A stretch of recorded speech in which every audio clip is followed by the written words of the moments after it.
Hi guys, welcome back. I'm JT at delicatebeats.com, and today I want to show you how to create EDM tracks that stand the test of time. I think the genre right now is a bit plagued by groove-based music, and I think we need as musicians to go back to strong fundamentals such as chord progressions, catchy melodies, and rhythms that get your song out of the box. So stay tuned and I'm gonna show you how.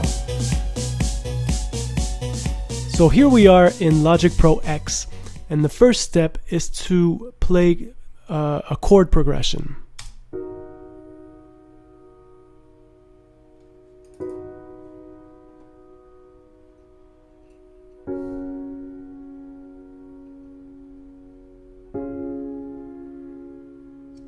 Okay, so 4 simple triads, and now I am going to break down these triads where I'm gonna play the bass note an octave lower and play a little pattern here with the chords so that it creates movement.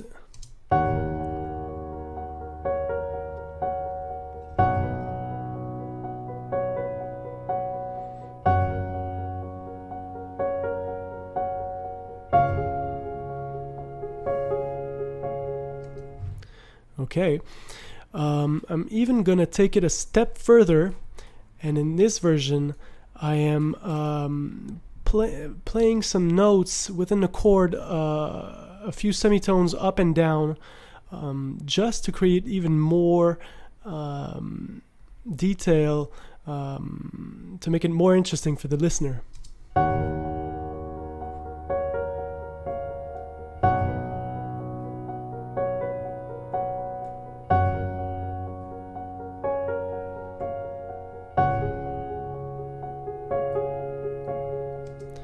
Okay, so you see how, just a few semitones in the chords make more tension in the chord and create even more emotion.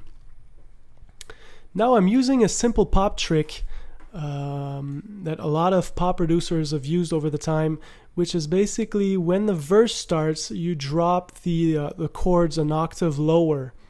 I'm doing this for 2 reasons. First, to grab the listener's attention to the beginning of the first verse, but also I'm creating room here in the upper octaves to put a melody here that I'm going to play. So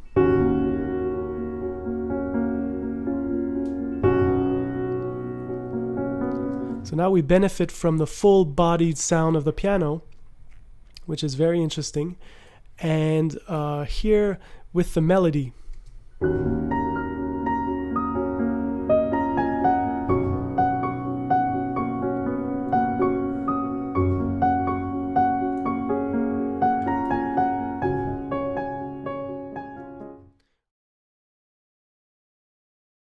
This is where things get interesting.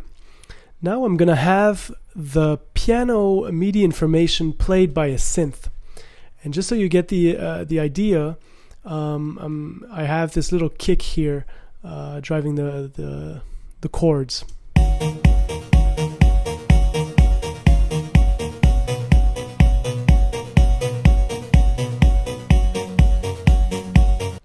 All right, so this is sounding already a lot more like an EDM track.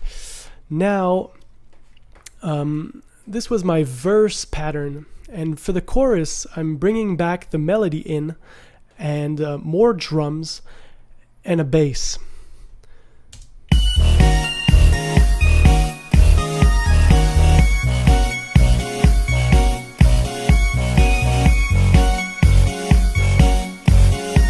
And to make things more interesting, I changed the pattern, the rhythmic of the chords here for this.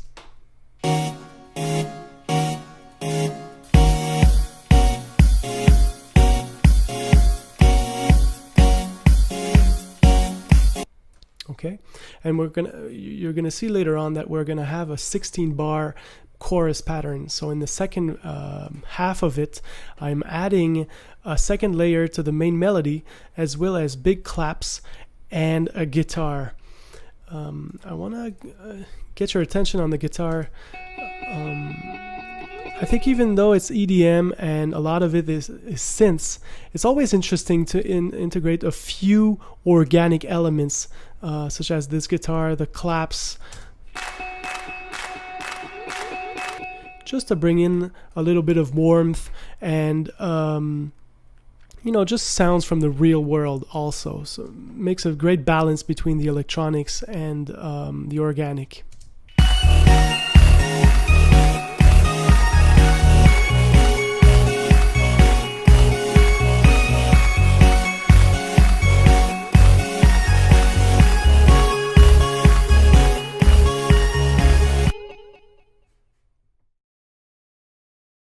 Now let's talk about build-ups, drops, and creating anticipation for each of the main parts of the song.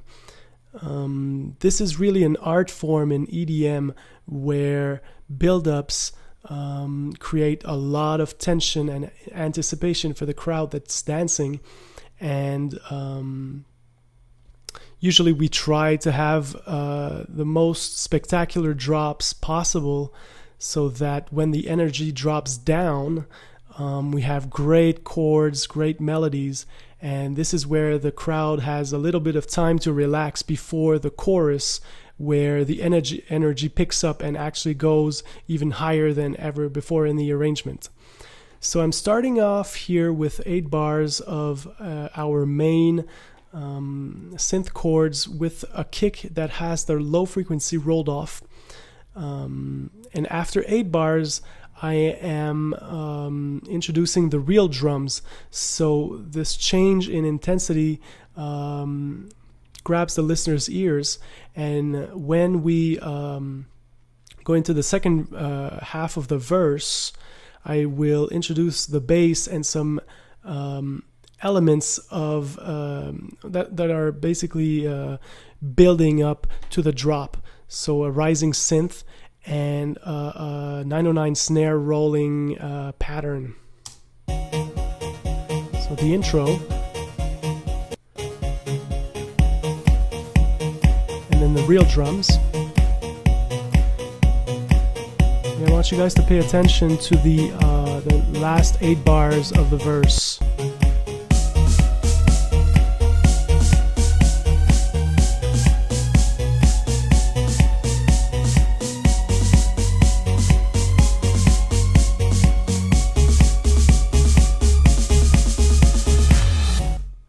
Alright, so now we are ready for the drop, and I want to show you more in detail all of the little sounds that make for a great transition.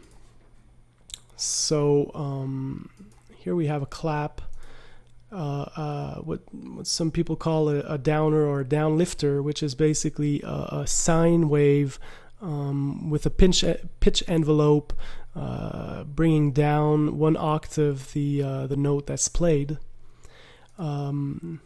Whooshes kind of sounds. This guy here is from a cinematic sound design bank. And finally, cymbal swells.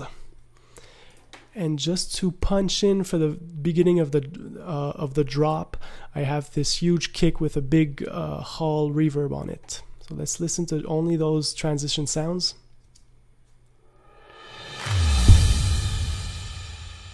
Right. So if we listen back and go into the drop.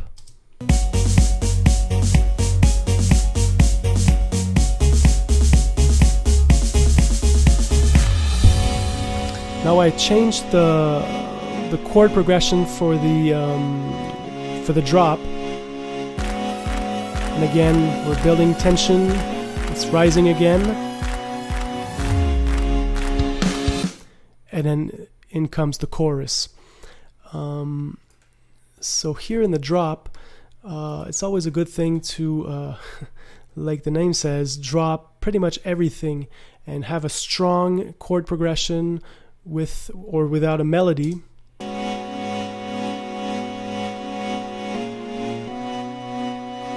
And it's very important that this chord progression resolves well for the chords of the chorus.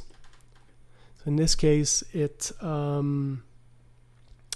resolves to E flat, if I'm not mistaken, which is the first chord of the chord progression in the chorus.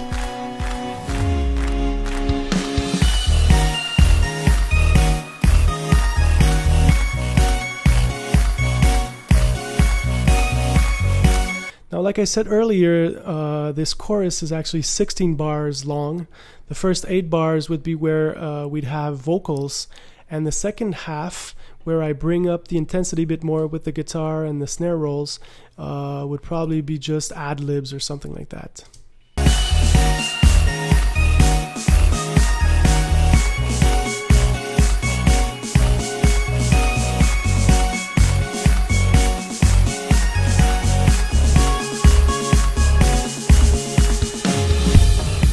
Alright, now we could go back to the verse pattern, which is often the case in most EDM hits, but in this case I wanted to do something different. So instead of going back to the same chord progression, I'm doing something much more rhythmic with only one chord, which is the first chord of the chorus, and I'm introducing a bunch of almost non-melodic synths.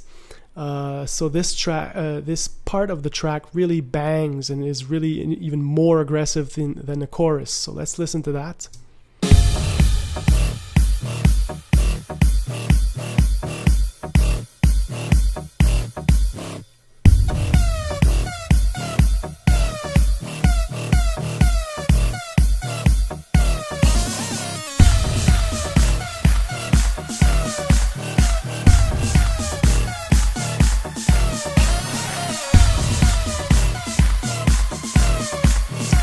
This will build into the pre-chorus.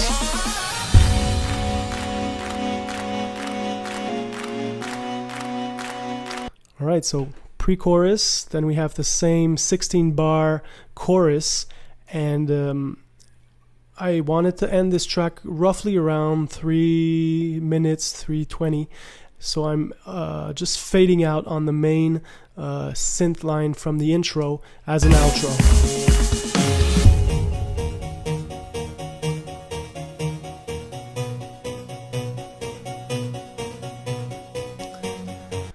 So, to go over some of the most important things I talked about, it's very important to build the tension as much as possible in the intro and the first verse. Try adding as many little spices during those 16 bars, so the arrangement becomes bigger and bigger and bigger, and use synths, rising synth sounds. You can also use white noise with a filter cutoff, and obviously those classic snare rolls. And more is always better in terms of transition sounds. Try to make this as intense as possible so that when the drop kicks in, we really went from everything to almost nothing. So I hope you get the point. I'll go into more details about specific elements in future tutorials, such as how to create good risers and downers, and how to use Contact, for example, for sound designing your own synth sounds. So in this one, I wanted to have an overview of writing good chords and melodies, and then translating your MIDI data into patterns that you can use for several synth sounds in your arrangement. So yeah, if you have any questions, obviously write them in the comments. Watch my other videos, such as the EDM kicks, which goes hand in hand with this tutorial, and subscribe to my channel. Thank you for listening, and make great EDM tracks.